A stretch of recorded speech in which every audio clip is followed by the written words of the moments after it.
Hello, everyone, and welcome back to another podcast episode. My name is Javia Monet, the host of the Echoes of the Void podcast, where I help you explore spirituality from all aspects, recognize your potential, and energize your passion to align with your highest self.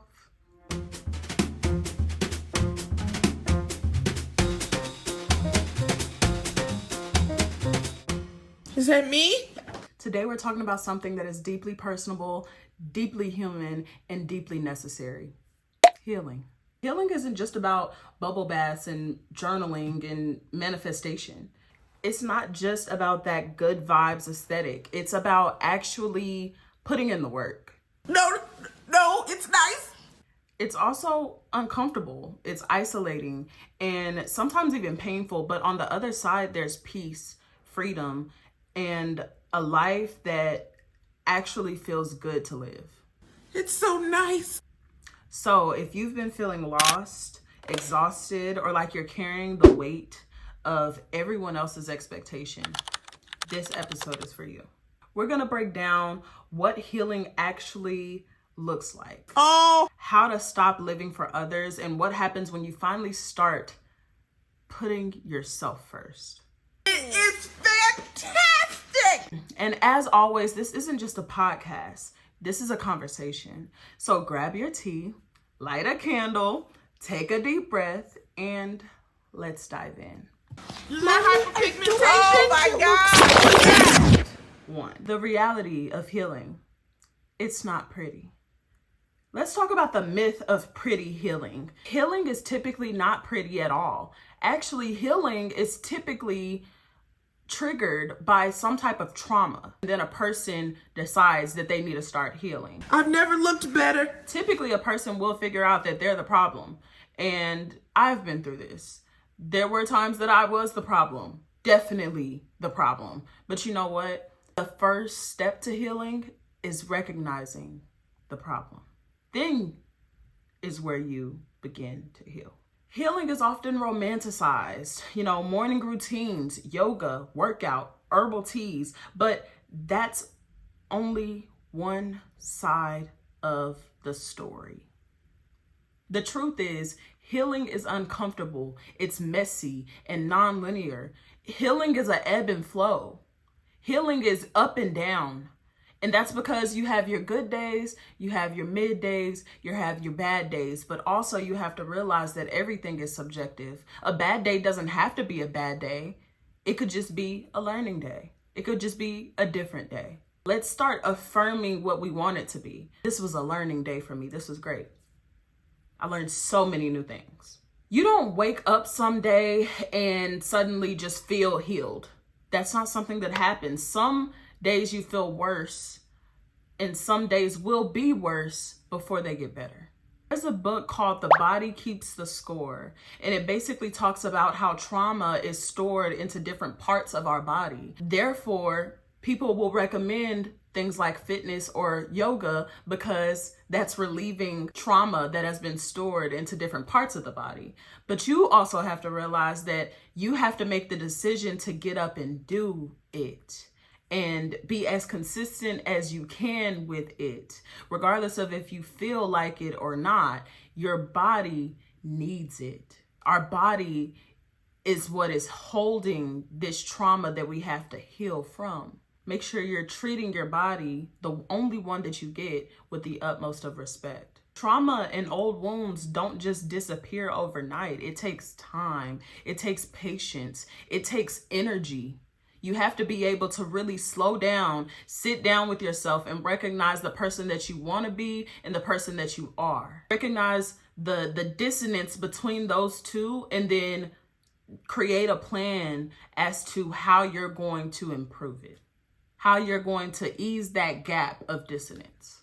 For me, times when healing didn't feel like growth, it felt like loss. I felt like I was losing something. So if I wasn't actively growing right there in that moment, I felt like I was doing myself a disservice, which is a lot of stress to put on yourself. You have to have patience with this process. Healing is a process, not a overnight success. And let's recognize it. Overnight successes typically are not overnight. Typically, they've been grinding for years. And let's be honest, you'll never be 100% healed. I mean, look at the world that we live in. And not only that, things come up and can trigger your wound. Things come up and pick at your motherfucking scabs. Hey, a Splinter. Okay, well, it's been nice knowing you, but you have got to go now. Okay, out we go. Oh, that kind of hurts. Come on. Oh, that really hurts. Oh, barnacles, this hurts. When you cut off toxic relationships, when you outgrow old habits, or when you start prioritizing yourself, people call you selfish. I'm telling you now to be selfish. What's wrong with being selfish? The only people that are mad at you for being selfish are the people that want to drain your energy. Go be selfish. Take your time that you need. Take your moment that you need. Focus on your finances, your energy, your love, your thoughtfulness, your self-care. And only give to others what is overflow on the top. I was talking to my friend the other day and we were talking about lending people money. And I was telling her how a few years ago, what I learned from the mentors that were teaching me was, hey, if you don't have the money to lend and a person is saying that they will pay you back, it's much better for, if you have it to lend, you go ahead and give them what you can give them. Not let them borrow what you can give them, as in God's work, as in, hey, this is a donation type of thing, without any expectation of getting it back. And you know why? Because then you won't have relationships that you end in behind them not paying you back. You'll have boundaries on your finances so that you're not going into financial debt and behind others' poor decision making and lack of word keeping. You choose your life and only pour from the overflow on top. Healing is a lonely journey, honestly, because you're going to drop every person that doesn't want you to be your highest self.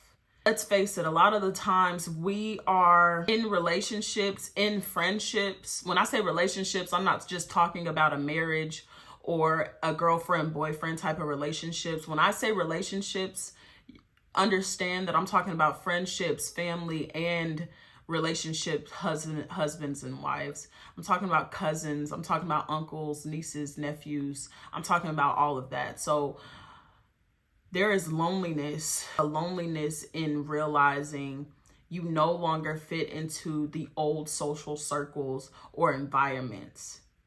Healing can feel like mourning. It's like you're mourning the old you in order for the new you to evolve. Next up, the dark night of the soul and why it's necessary. What is the dark night of the soul? Let's talk about it. A period of deep internal struggle where nothing seems to make sense anymore. This often happens after a major loss or realization, a breakup, a job loss, loss of a loved one, a personal awakening. This is the part most people don't talk about. The depression, the anxiety, the self-doubt, the feeling of being stuck between who you were and who you're becoming. This here is symbolism. This is symbolism for my book, Walk Between Worlds. Walk Between Worlds is about you embracing that phase between who you were and who you're becoming. And that takes consistency, that takes strength, that takes love, and that takes boundaries. This phase is necessary. It strips away the illusions and it forces you to confront your true self. It forces you to confront the things that you may have been sweeping under the rug in your head, in your mind, in your heart. It forces you to come to terms with the fact that things aren't pretty. regardless of the delusional idea that you have in your head that things aren't pretty. Coming to that realization after being in a dark place, right, or going through a traumatic event is heartbreaking. You know, the brain actually resists change because it perceives the unknown as dangerous. Healing rewires the nervous system, but that takes time. Here are some ways that you can rewire your nervous system. Breath work. I talk about it all the time. Breath work. You have to learn how to control your breath. Don't forget the woo! Squidward. Listen to Spot. Technique.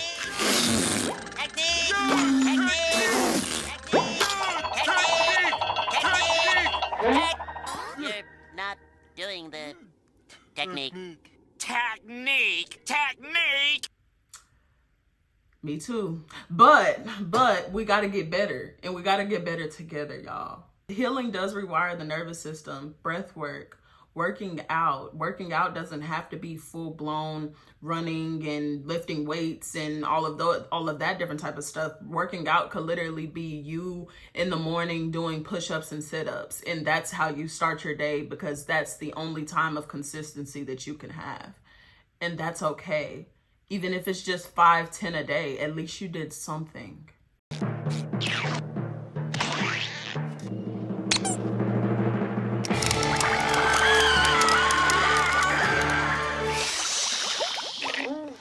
It'll make you feel good to do something. Rewire your nervous system. What does that mean? That means eating well. That means working out. That means taking care of your health and your body. That means learning what you're allergic to. Regardless of if we know it or not, sometimes there are micro allergies. So there are things that aren't necessarily full-blown allergies where you'll break out into hives and your throat will close up, but something more like, hey, my acne has been acting up for years. I have no idea why it's acting up. Maybe you're allergic to something that you eat on a regular basis. Segment 3. When healing feels like losing everything. Cutting off toxic people isn't easy. It's grief in its own way. For me, anytime that I cut a person off, they're dead to me. They're dead to me, and they don't ever have to come back into my life. I've experienced them. I've experienced that version of them. And if they can be that version of them to the point where I need to cut them off, I don't need them in my life. But you know what? It has helped me tremendously, because now people know, hey, that girl got boundaries and she ain't gonna go for the crap. Exactly. And set those boundaries for yourself. Next time a person crosses you the wrong way and makes your anxiety go through the roof. Now, it's different if you have an anxious attachment style. Now, it takes some security, but if you're healing and you're recognizing what triggers you, what doesn't, a conversation won't hurt. Many people stay in bad situations, whether that be relationships, friendships, or even jobs, because they don't want to feel selfish. I'm here to tell you now, go be selfish. Go be as selfish as you possibly can be. The reason why the most wealthiest people in the world are as wealthy as they are is because they're being selfish. Now, when I say selfish, there are levels to this shit. What I'm saying is, have standards for yourself. And make sure that other people know those standards and know those boundaries to the point where they won't cross you on the crap. The fear of judgment. People often fear that they're going to be judged for leaving their job or leaving that relationship or whatever it may be. They're going to get comments like, "You've changed. You're acting different. You think you're better than us." But here's the truth. The people who benefit from your self-abandonment will always see your healing as a threat. Because the people, like I said earlier, the people that want you to stay where you're at right now are the same people that are draining you of your energy. They're milking you right now. You're over here, you're sitting over here like SpongeBob fucking screaming water. I don't need it. I don't need it. I don't need it. I don't need it. Nobody's watering you, not even yourself. We gotta work on it, friend. We gotta work on it. I'm here to water you every single week. I will show up for you every single week. There's a difference between realignment and abandonment. You're not abandoning people. You're realigning yourself. And if that means that people have to drop off during this realignment, then so be it. There have been many moments in my life where I had to choose myself over someone else's expectations. Many times people expect things from you because they know that you are capable of getting it done. But that doesn't mean that you sacrifice your boundaries, your energy, and the things that you want to accomplish for other people's expectations of you and wants from you. That means that you take your fucking time and you go and choose you. Be selfish. Healing is not only a ebb and flow journey, it's a selfish, lonely journey that you have to take in order to evolve. Your journey to healing. When you start healing, you stop needing external validation as much. Your triggers, they don't hit as hard. Things roll off your shoulders like it is what it is. Things happen. Let's move forward. That's life. And as soon as we accept that fact that life is nothing but ebbs and flows, and all we got to do is keep a positive mindset through it all, we're going to live our dream lives. We can do this together. When you start healing, you no longer feel obligated to explain yourself to people who are committed to misunderstanding you. Yeah, you're constantly over-explaining and over-communicating to someone who doesn't even feel like listening. The biggest sign that you're on your healing journey is you don't feel the need to prove you're healing. You just are. Be that. Do that. You don't need to prove anything to anyone, not even yourself. The truth of the matter is you just got to trust the process. One step at a time. Like the way you eat an elephant is one bite at a time. And that's the same way you need to treat life. One bite at a time. So now that we've talked about what healing looks like, how do you stop letting guilt and other people's opinions keep you stuck? Let's get into it. 5. How to get unstuck, and then we can go.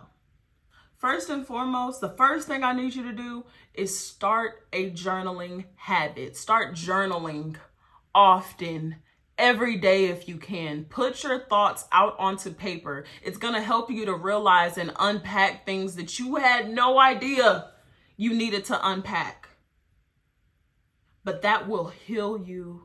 That will change you. Another thing, expand your reading habit. I get it. It may seem boring, but shit, get on Audible. You'll find some books on there that'll teach you some game you didn't even know you needed. Go do it. Read. You're going to thank me later. Working out and meditation and yoga, you have to move your body. The book, The Body Keeps the Score, taught me so much about your body and how the body is the vessel to this soul that we're holding in it. Our bodies are literal avatars. The body is left here. So if we're encompassing this vessel, we need to treat it as if it's sacred. You got to work out. You got to read. You got to journal. You got to freaking start something outside of your job. Have hobbies. Have things that you do that make your brain happy. Create new things. Creating will change your life. Creating is the flow state that the mind is supposed to be in. Go create something new, do something fun, do something exciting, and flourish. Live your life in abundance. Abundance is a mindset, a mental load, not a physical thing. Let's grow out of material things to make us happy, and let's grow into experiences to make us happy. Shoot, it costs nothing to go to the park and see ducks run around. It costs nothing to go and people watch on a patio. It costs nothing to go watch the sunset. And shoot, you can pack a lunch. Who cares? Pack some sandwiches and some fruit. It costs nothing. You have to let go of people's opinions. People are going to have opinions regardless of if you like it or not. So who cares what their opinion is about you? Nobody should care. Nobody should care. We are in a environment where we can literally basically do whatever we want.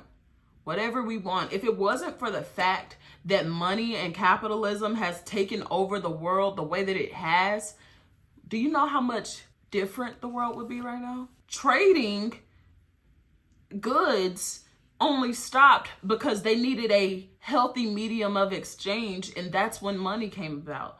Let's not talk about how credit cards began. Credit cards began because people began to go to places, go to mom and pop shops and make good friends with the mom and pop, and then turn around and they're like, hey, I ain't got it this week, but I get paid next week. I can pay you the $30, and they'll keep a tab.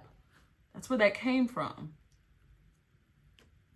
Let's let go of people's opinions. You don't need to be stuck. You don't need to be stuck. You just need to realign. Healing is realignment. So let's get on to a song. Okay, this is a little bit of an older one. It's technically called Elevate, but I kind of want to change it to Ascend. I don't know. Y'all tell me what y'all think the name of this song should be in the comments. Give me reasons for your freedom and proceed to reach that altitude. Give me reasons for your freedom, yeah, don't be dumb, you're a God, it's true. Endure conditions new to you, everything is said debuted. I will never stop, and when I drop I catch deja vu. Broad and hopeful energy, master positivity. I will seek success, and in my best a humble spirit breathes. Give me reasons for your freedom and proceed to reach that altitude. Give me reasons for your freedom.